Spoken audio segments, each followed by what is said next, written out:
তিনি বর্তমানে আমেরিকার ডিএনআই বা গোয়েন্দা দপ্তরের প্রধান। নিজের জীবনের অনেকটা সময় কাটিয়েছেন সে দেশের সেনায়। ট্রাম্পের শাসনকালে পেয়েছেন নতুন দায়িত্ব। নাম তুলসী গাবার্ড। নাম শুনে ভারতীয় বংশোদ্ভূত মনে হলেও তিনি কিন্তু ভারতীয় নন, বরং আদ্যপান্ত একজন মার্কিন নাগরিক, তবে হিন্দু ধর্মাবলম্বী।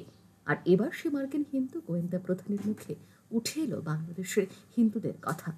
ভারত সফরে এসেছেন এই মার্কিন গোয়েন্দা প্রধান। সোমবার দেখা করেছেন দেশের প্রধানমন্ত্রী নরেন্দ্র মোদী, প্রতিরক্ষামন্ত্রী রাজনাথ সিং ও জাতীয় নিরাপত্তা উপদেষ্টা অজিত দোভালের সঙ্গে। এমনকি সাক্ষাৎকার দিয়েছেন দেশের এক সর্বভারতীয় সংবাদ মাধ্যমকেও। আর সেখানে বাংলাদেশের পরিস্থিতি সংখ্যালঘুদের নিয়ে উদ্বেগ প্রকাশ করেন তুলসী। ঠিক কী বলেছেন তিনি তুলসীর কথায়? বাংলাদেশে ধর্মীয় সংখ্যালঘুদের উপর চলা নিপীড়ন, বিশেষ করে হিন্দু, বৌদ্ধ, খ্রিস্টানদের উপর চলা অত্যাচার নিয়ে বড়ই উদ্বিগ্ন ট্রাম্প প্রশাসন। আমেরিকা গোটা বিশ্ব থেকে ইসলামিক সন্ত্রাস দূর করতে উদ্যত।